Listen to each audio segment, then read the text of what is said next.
كنتم خير أمة أخرجت للناس تأمرون بالمعروف وتنهون عن المنكر وتؤمنون بالله ولو آمن أهل الكتاب لكان خيرا لهم منهم المؤمنون وأكثرهم الفاسقون. Assalamu alaikum. Welcome, dear viewers from around the world, to Nation of Goodness. That's the title of our series. Actually, this is the newest and latest series put on by Karim AbuZaid. It's an exciting series. You don't want to miss one episode in this series. Sheikh Karim, thank you so much for joining us, and thank you so much for giving us your insight in addressing this controversial issue of enjoining the good and forbidding the evil. Jazakallahu khairan Malik, and I'm looking forward to talk more about this. Inshallah. Sheikh, the last episode, we talked about 3 conditions. This episode, where are we going? Well, this episode, we want to define things. Okay. Definitions. Definition. That is the name here, definitions.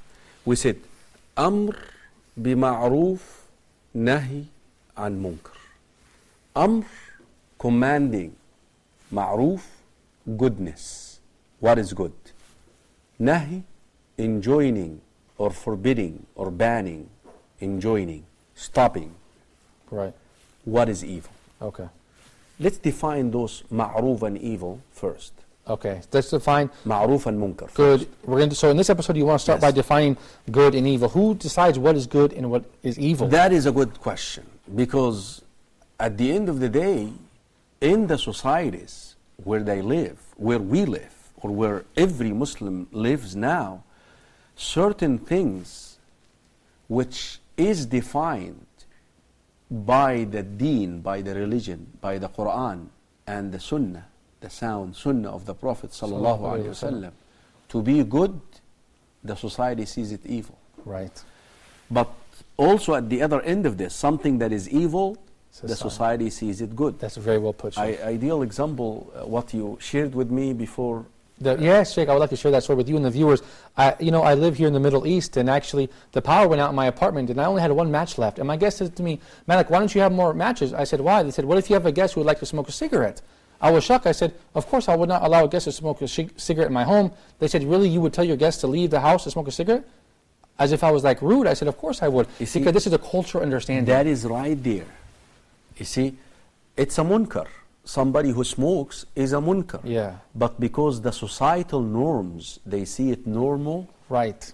Then they see it impolite. Yes. If you do something about it. And then you look like a jerk. No, you're not. You're actually not. But now how you go about it? You need to educate them. You need to let them know that this is haram, and I'm a Muslim, and I'm trying to enforce what is it. But in general, Malik, good, ma'roof, is what is condoned, if this is the right verb, by Allah and His Messenger to be good. Okay. Where Allah subhanahu wa ta'ala praises the doer of it. Okay. And where Allah subhanahu wa ta'ala rewards the doer of it. Okay. And the top of the line, Malik, of al-ma'roof is al-tawheed. That you believe in Allah. You single out Allah subhanahu wa ta'ala once it comes to His divine essence, that there is no one is similar to Him, no one is like Him. Once it comes to His actions of lordship, creation, sovereignty, disposing the affairs, and also once it comes to His names and attributes, al-asma' wa-sifat. So it-tawheed. And then once it comes to His rights upon you, that you single out Allah subhanahu wa ta'ala in your actions. This is the top of al-ma'roof. And this is what you want people to follow. This is where the area you need to start working on. This is the area where a lot of us need tawheed, taking back people to tawheed. This is the best ma'roof that you can take people to, and this is what Allah subhanahu wa ta'ala entrusted us with. When Allah subhanahu wa ta'ala said that we are the best ummah for people, we are the best of the people for the people, because we're going to teach them who Allah is. We're going to teach them tawheed. Now, the opposite of this, al-munkar, evil. What is evil? Again, what Allah subhanahu wa ta'ala and His Messenger identified to be evil, and it is a punishable, or a person, the doer, will be punished, and he will earn sins for doing it. And again, Malik, the top of evil in the face of this earth that we must all shun and try to remove from earth is shirk. People committing shirk, whether shirk in the origin, denying Allah subhanahu wa ta'ala, people who are atheists, or people who associate with Allah subhanahu wa ta'ala, Father, Son, Holy Ghost, or people who say that Allah begets a son, or Muslims. We have Muslims who go around graves and calling upon the dead. We have Muslims who slaughter, Muslims who pray, invoke human beings, invoke sheikhs, imams, so-called saints. Yes, saints for their needs. So this is the top of the line of evil that we must, of course, remove, inshallah. Remove. So this is what is good, enjoining good. هذا هو المعروف. This is what is evil. Now, we have an important piece here that we must address is what is the status, and we're going to answer this question, or what is the ruling regarding enjoining good and forbidding evil. Is it mandatory? This episode I would like really to educate the viewers about when you ask this question, what is the ruling? ما الحكم? Right. ما الحكم? You know, a lot of Sheikh, Assalamu alaikum, what is the ruling regarding me doing this and that and that? And you get this every other day on your program on Guidance. On Guidance TV. I do that show, Let's Talk About It, and mashallah. Now, when you ask this question, the person is trying to figure out, you see, any command in the Quran or in the sound Sunnah falls into one of these 5 places. Wajib, mandatory, fard, which means what? You are sinful if you do not do it, and you get rewarded if you do it. Okay. Pay attention, dear viewers. This is very important. 2, recommended, meaning what? You are not sinful if you do not do it, but you get rewarded if you do it. Okay. Mandub. And this is, by the way, where a lot of people confuse this, because another word for this is sunnah. And this is a huge confusion. You can do a whole series on this. Yeah, actually. I know. They messed up the word sunnah. Because sometimes you get a command from the sunnah, right, which falls into the area of mandatory, but because of the fact that it was not mentioned in the Quran, it was mentioned in the Sunnah, so people say, what? It's a Sunnah. And they say, oh, it's just a Sunnah with these It means it's recommended. I hate that. No, yeah. No. You see, sometimes a command was revealed in the Sunnah. Like ideal example, اعفوا اللحى وقصوا الشارب. A lot of Muslims, they think that a lot of Muslim men, not growing the beard is optional. Right. It is not optional. It is mandatory. Right. But you know why they say it's a sunnah? Because it was mentioned in the sunnah. Right. But yet it was mentioned in the sunnah, but it's a command that falls in the mandatory area. Right. You see, we take our religion from 2 sources, Quran and Sunnah. We have 2 wahis, we say. 2 wahis. Not one. They work together with one.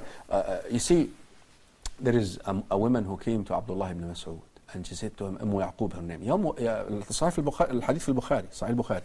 يا ابن مسعود, you've been preaching saying, لعن الله النامصة والمتنمصة. Allah curses a woman who blocks her eyebrows and the blocked. Where? I opened the Quran from Alif Lam Mim all the way till Nas. I didn't see it. Does it come? And he took her to the verse in Surah Al-Hashr, where وَمَا آتَاكُمُ الرَّسُولُ فَخُذُوهُ وَمَا نَهَاكُمْ عَنْهُ فَانْتَهُوا. Whatever the messenger commands you, do. And whatever the messenger commands you to leave. That's in the Quran. Yeah. So now this gives the platform for the Prophet ﷺ to legislate. Also we have other verses. وَأَطِيعُوا اللَّهَ وَأَطِيعُوا الرَّسُولَ. Obey Allah and obey the messenger. يَا أَيُّهَا الَّذِينَ آمَنُوا أَطِيعُوا اللَّهَ وَأَطِيعُوا الرَّسُولَ. O you who believe, obey Allah and obey the messenger. So now, yet the command is coming from the sound hadith. It's obligatory. It's called sunnah. Right. But it falls in the obligatory, in the fard, in the wajib area. But a lot of Muslims, they do not do it because they think it's a sunnah, because they associate it with the sunnah, with the definition of sunnah in that context. Right. What is sunnah? That if you do not do it, you're not punished. and if you do it, you get rewarded. Okay. So those are two. Thank you for clarifying that. All right. Okay. What about the third? Number 3, we have something called permissible, mubah. What is permissible? Sleep, eating, drinking, talking. Right. That's permissible. Neither here nor there. Neither here nor there. Yeah. And it's an act that you do, but you could get rewarded for it if you get an external variable, which is your intention. Excellent point. Like sleeping on your right side. Beside, you sleep with the intention of what? To strengthen your body. Yeah, I tell you this. Abu Musa al-Ash'ari, radiallahu anhu, and Mu'adh ibn Jabal, they were discussing the strategy, each one of them strategy regarding praying tahajjud at night. You see, that's how they discuss. What do you do to wake up at night to pray tahajjud? Abu Musa said, you know what, after I pray Isha, after midnight, I go ahead and do it. Mu'adh ibn Jabal said, I sleep the first 2/3 of the night and I wake up the last third of the night. But he made a very beautiful statement. You know what he said? وَأَحْتَسِبُ نَوْمَتِي كَمَا أَحْتَسِبُ قَوْمَتِي.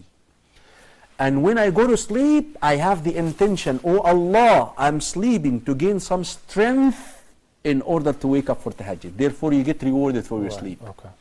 So sleep is permissible. But because of that intention, you're sleeping, you're eating, you're drinking. Why? Because you want to strengthen your body so you can worship Allah better. Right. Look at this, you get rewarded for it. Even so, it's permissible. Okay. So, mandatory? Mandatory. Recommended? Recommended, which is mandub. Number 3, permissible. We have disliked. Disliked. And we have haram. What is disliked? Something that is disliked to do.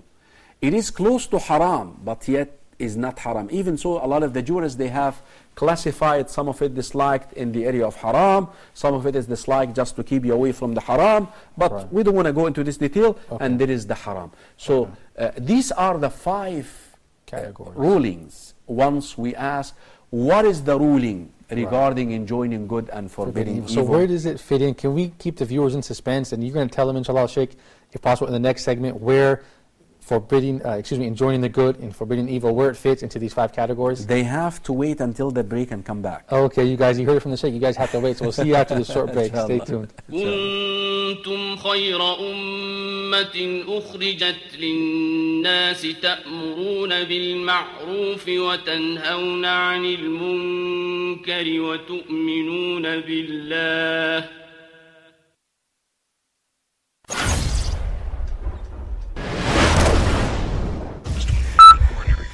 Whispers of Satan,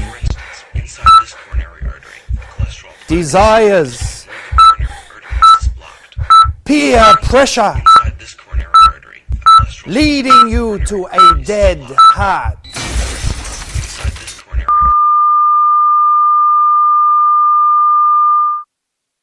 But there is a way out.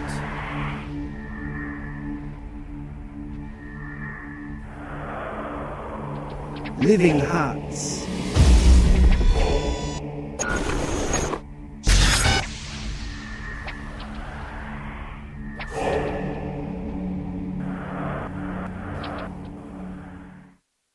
كنتم خير أمة أخرجت للناس تأمرون بالمعروف وتنهون عن المنكر وتؤمنون بالله. Assalamu alaikum. Welcome back to Nation of Goodness, the latest program put on by Imam Karim, AbuZaid. Before the break, he left you guys in suspense. He's going to clarify where enjoining the good and forbidding the evil falls into the 5 Islamic jurisprudence categories. Say, Karim, you left him in suspense. Now you got to give him the answer. Alhamdulillah, wassalatu wassalamu ala rasulillah, wa ashhadu an la ilaha illallah, wahdahu la sharika lah, wa ashhadu anna Muhammadan abduhu wa rasuluh. Let me just introduce something very quickly here. At the end of the day, Malik, at the end of the day, like I said, you as a Muslim have 2 duties. Duty number 1 is to worship Allah. You yourself become a servant to Allah. أن تعبد نفسك لله. You're done with that, alhamdulillah. Then now you want to call others to it. We could call this da'wah. This is one. Okay. Or you could call it enjoining good and forbidding evil. Either or. You see, those two are, da'wah is interchangeable. It's kind of changeable. It's kind of mutual kind of definitions. It's interchangeable. Yeah, the same thing. But when you say enjoining good and forbidding evil and da'wah, when you use them at the same context, كما قال ابن تيمية لفظ المشترك, something that is mutual. You really mean two things. Da'wah is to non-Muslims. Okay. Who is Allah? La ilaha illallah. Tawheed. You come to the hadith Mu'adh ibn Jabal, hadith ibn Abbas, when he sent to him to Yemen, إنك تأتي قوما أهل كتاب. You're coming to the people of the book. Let be the first thing that you call them to is La ilaha illallah. Tawheed. Da'wah. Give them da'wah. That is why when you speak to a Christian and Jew, you're not going to enjoin good and forbid evil. Right. Excellent point. This is da'wah for non-Muslims. Yes. Okay. But again, if you see, it's if you mention them at the same sentence, at the same paragraph. If you say, you know what, I'm giving da'wah and I'm enjoining good and forbidding evil. So da'wah then goes to what? Non-Muslims. And enjoining good and forbidding evil to what? To Muslims. That's a wonderful point, Sheikh. I never thought about it like that. Yes. But when you say enjoining good and forbidding evil, you could, you know, Ibn Taymiyyah said, إِذَا اجْتَمَعَ افترقا وَإِذَا افترقا اجْتَمَعَ. When you mention them together, then their meanings are different. And when you mention one of them separately, then they could mean both things at the same time. Sheikh, can I interrupt you really quickly? Yes. When you, to a non-Muslims, we wouldn't call it enjoining good and forbidding evil. No. Because their problem is that they don't believe in Allah. So you want to address the problem, give them da'wah, tawheed. You see, the Prophet ﷺ identified the methodology to approach a non-Muslim. Okay. This is a very important point because a lot of our viewers are in the West. Right. You see, here is the methodology. The Prophet ﷺ, Hadith Abdullah ibn Abbas, في الصحيحين, when he sent Mu'adh ibn Jabal to Yemen. Yemen was a Christian and Jewish land. إِنَّكَ تَأْتِي قَوْمًا أَهْلَ كِتَابٍ. You're going to go to the people of the book. لِيَكُنْ أَوَّلَ مَا تَدْعُوهُمْ إِلَيْهِ. Let be the first thing that you talk to them to, you call them to, is La ilaha illallah. You talk to them about Tawheed. Okay. Who is Allah? Because they still believe in Allah, but their concept of Allah is twisted. Right. Allah sleeps, Allah gets tired, Allah has a son, Allah has a wife. Right. You want to refute all of this, you want to stop this and take them to the concept which Islam offers. This is the first thing. Okay. But they drink and they eat and they do what they do. You see. But this is the bigger problem, is the Tawheed. Tawheed, because the Tawheed is the fundamental. Yeah, right. Why did Aisha Malik say that? If the only thing that we learned from the Quran in Mecca was who is Allah, Jannah and Hell. Knowing who is the commander. Who is the commander? Knowing his names and attributes. And the reward for you to leave your old ways and the punishment if you don't. So that's what you want to do. You want to talk to them about Tawheed. So this is the methodology of approaching non-Muslims. Okay. But now once it comes to Muslims, we say a da'wah. I go back again. Enjoining good and forbidding evil. No, I go back again. Okay. The task, because I want to talk about the ruling, and I hope you're going to cut me off just to give the ruling, because we promised to give the ruling in that segment. I will. So any Muslim, his responsibility is to worship Allah and to call people to it. Calling people could mean da'wah, could mean enjoining good and forbidding evil. Now the Muslims, once it comes to calling people to Allah or enjoining good and forbidding evil, are of two types. Type that possesses the knowledge, like the believer of Ali Fir'aun, وَقَالَ الَّذِي آمَنَ يَا قَوْمِ اتَّبِعُونِ. Follow me, I will teach you. You have the knowledge. This is a student of knowledge. He can sit and teach the people Tawheed, enjoin good and forbid evil through his lectures, through his talks. This is somebody who can do it himself. But a great portion of the Ummah do not possess that knowledge. Do not possess the knowledge to invite people to Allah or to enjoin good and forbid evil. Should they stop? No, they cannot stop. They are still required. What should they do? They should do like the believer of Yasin, Mu'min Yasin. What is it? وَجَاءَ رَجُلٌ مِنْ أَقْصَى الْمَدِينَةِ يَسْعَى قَالَ يَا قَوْمِ اتَّبِعُوا الْمُرْسَلِينَ. O people, follow the messengers. Right. So you direct people. If you do not possess the knowledge that qualifies you to call people to Allah, to enjoin good and forbid evil, this does not mean that you're void. No, you're not. Right. Your job, brother, can we go to this lecture? Can we go to the sheikh? So you direct people to the scholars. You direct people. You can take a lecture to them. You can take a DVD to them. You can take a CD to them. Why this is important, Malik? Why this is important? Before you see, I have to furnish this before we talk about the ruling, where the ruling is. Why this is important? Number one, when you call people to Allah, or when you enjoin good and forbidding evil, you're trying to achieve three goals. Goal number one is to benefit the people, remind them. Of course. فَذَكِّرْ إِنَّمَا أَنْتَ مُذَكِّرْ. Remind them. It may be that your reminder will get to them. Yeah, you may benefit them. You may benefit them. Your job is to remind them. Your job is to do it, regardless. Your job is to do it. Oh, you remind them. فَذَكِّرْ فَإِنَّ الذِّكْرَى تَنْفَعُ الْمُؤْمِنِينَ. Remind, indeed the reminders will benefit the believers. So this is number one. Okay. That's goal number one you're trying to achieve. So when I see you doing something wrong, I'm reminding you, maybe Allah will place acceptance in your hand and in your heart towards my reminder, and you'll say, you know what, this brother is right, I'm going to just leave it. But this is goal number one. Goal number two, you're trying to take yourself from the area of blame. Why? Because you're going to find out in a minute that when you see evil, you must change it. Okay. When you see evil, you must change it. Now, if you do not, you're subject to the consequences of seeing evil and not changing it. What are some of these consequences? You're cursed. You could be cursed. You could be punished. And we're going to explain this once we talk about the ruling and the consequences if you do not do this. So you're taking yourself out of the area of blame. Remember the people, when we spoke about the people of the Sabbath breaker, Allah subhanahu wa ta'ala turned that part which violated the Sabbath into chimpanzees. But the other part who used to enjoin good and forbid evil, they were what? They divided themselves, they left. But they were saved. Right. They were not transformed themselves into chimpanzees, rather they were saved. They took themselves out of the area of blame. So when you enjoin good and forbid evil, you take yourself out of the area of blame. If you happen that you're going to die, if you happen you're going to be punished like them, it's a collective punishment and you're going to die. We have Hadith al-Mahdi, a beautiful Hadith from Bukhari, that an army will come out of Iraq, one of the wording will come out of Syria to Mecca, trying to fight al-Mahdi, and Allah will cause earth to swallow this army. They will sink in earth. And Rasul sallallahu alayhi wa sallam says, and those people will be raised according to their intention. That some of them are righteous and pious. They had no clue what this army is all about. They just happened to be with this army. They didn't even know what is going on, but they were collectively punished. But you know what? Allah will raise them and will reward them. They are not part of the evil, but they happen to be in the vicinity of the evil. So you're trying to do this. You're trying to do number two, take yourself out of the area of blame. Number three, which is very important, you're trying to establish the evidence against the people.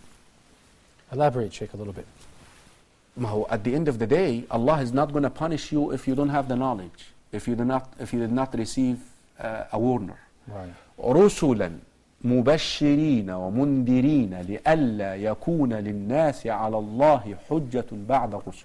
The job of the messengers, by the way, they are bearers of glad tidings. If you do this, you get rewarded, and they are also bearers of warnings. If you do not, this is what you're doing is wrong. You're worshipping three. You're worshipping an object. You're not worshipping Allah. This is wrong. Listen, I'm just warning you.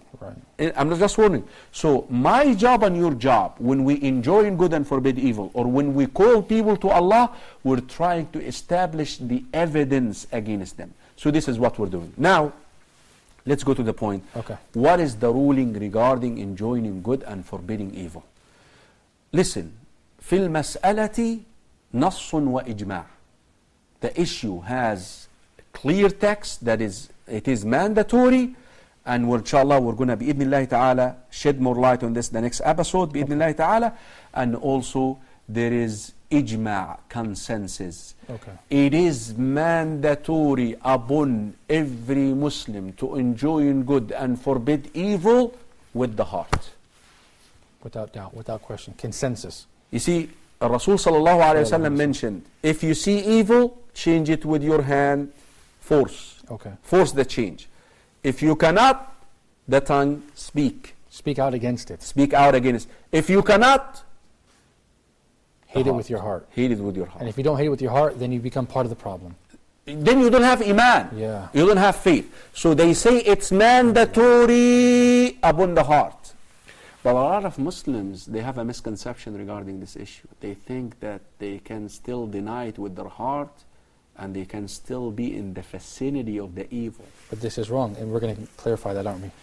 وَقَدْ نَزَّلَ عَلَيْكُمْ فِي الْكِتَابِ أَنْ إِذَا سَمِعْتُمْ آيَاتِ اللَّهِ يُكْفَرُ بِهَا وَيُسْتَهْزَأُ بِهَا فَلَا تَقْعُدُوا مَعَهُمْ.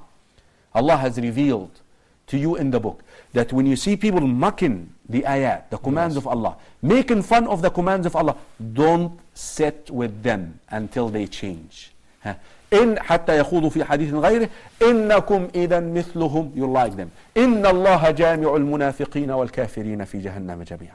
Yes, with the heart, but comes with the heart separate. Like the Sabbath breaker, they kept talking to them, advising them, reminding them. They insisted in the evil. I'm sorry, I'm done with you. There's a barrier between me and you. But if I am in the vicinity where the evil is committed and I want to be with you, I'm going to speak, I'm going to use my hand. Now, it is the ruling. It is mandatory. It is a fard, the first one. Mandatory upon you to change evil, command good with your heart. It is sometimes halal, sometimes haram, sometimes disliked, and this is where really the fiqh comes in. It's actually sometimes it is haram to enjoin good and forbid evil using the hand or the tongue. I know we're going to cut right here, but the next episode is so important. We're going to shed more light on the ruling again regarding enjoining good and forbidding evil. Thank you, Sheikh Karim, for wrapping it up. And you guys at home, you guys don't want to miss one episode of Sheikh Karim AbuZaid's new series, Nation of Goodness. This next episode is going to be exciting, so you don't want to miss it. Until then, I leave you in the care of Allah. Assalamu alaikum wa rahmatullahi wa barakatuh. كنتم خير أمة أخرجت للناس تأمرون بالمعروف وتنهون عن المنكر وتؤمنون بالله ولو آمن أهل الكتاب لكان خيرا لهم منهم المؤمنون وأكثرهم الفاسقون كنتم خير أمة أخرجت للناس تأمرون بالمعروف وتنهون عن المنكر وتؤمنون بالله ولو آمن أهل الكتاب لكان خيرا لهم منهم المؤمنون وأكثرهم الفاسقون